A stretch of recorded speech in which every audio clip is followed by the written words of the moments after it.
What new factors can you create?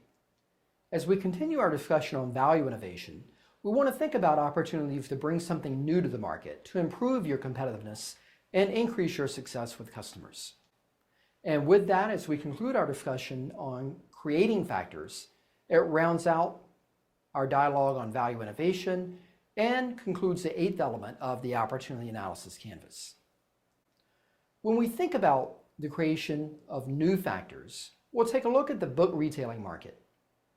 Historically, independent bookstores had been very popular. The prices were a bit high, but there were very knowledgeable staff and a reasonable selection, nice store ambiance, somewhere that felt like where readers and writers go, and store hours that were acceptable. Some generations later, the mall bookstores arrived. They were a bit more affordable. The staff may not necessarily have been as knowledgeable, but the selection, small but perhaps reasonable for many people. Ambiance, not really there. And the store hours were a bit more conducive, and the locations were perhaps a bit more desirable and or accessible for many people. Well, along came the Barnes & Nobles and the Borders and the other big box retailers. They brought lower prices. They brought staff that had reasonable knowledge. They brought a much, much higher selection, perhaps 10 to 20 times that of what the mall bookstores would offer. They brought ambiance, longer hours, cafes, sometimes in partnerships with Starbucks or the Cheesecake Factory. And that gave them a different measure to compete against and gave them a significant advantage to many of the mall bookstores and many of the independent bookstores that were out there. But were they thoughtful? Did they miss something? Were the key features that they identified the right key features? Well, based on Borders' bankruptcy, something arguably was missing. Was it the online element? That while Borders and Barnes & Nobles eventually had an online presence, that certainly didn't take hold and have the foothold and success that Amazon did.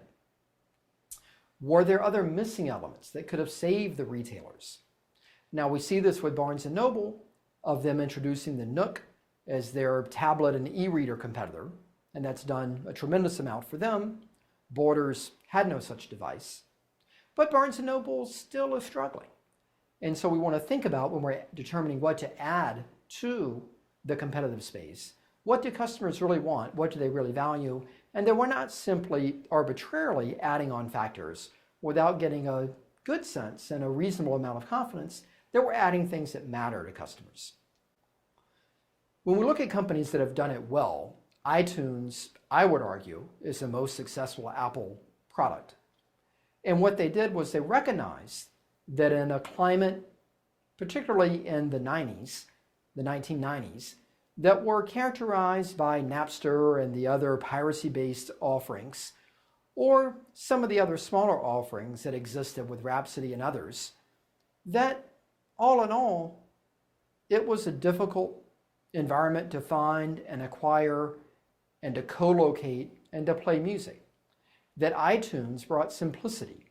It brought a pay-per-song model versus a pay-per-album model. It brought free sampling. It brought automatic synchronization with your devices. It added many new features that were previously unrealized. And with the addition of iPods, it had much easier use for the consumer and much easier navigation, much easier music transfer. Another element that the iPod offered was an element of fun and fashion. Wall Street was somewhat mystified at how they were selling so many iPods until they realized that there were many consumers that were buying the same functional iPod, but buying it in silver, pink, and orange, and that they were buying and matching iPods as an accessory, as a fashion accessory, in a model that was very different than the other MP3 players that were out there. There were arguably 30 companies engaged in selling MP3 players before iPod. So the player itself, as a feature, was not novel, but it was that fun and that fashion and that color and that iTunes integration that delivered new sustainable value. So in summary, when we think about value innovation, we want to recognize, are there things that we can do to create new factors? Can we look at industries like consumer electronics, where your MP3 players or your cell phones came in black and silver, and can we develop new features, new colors, new form and fashion, new integration, other things that can make the competition less relevant? Are there entirely new features that we can bring to the market that are unique, that are highly valued, that are sustainably competitive in the market?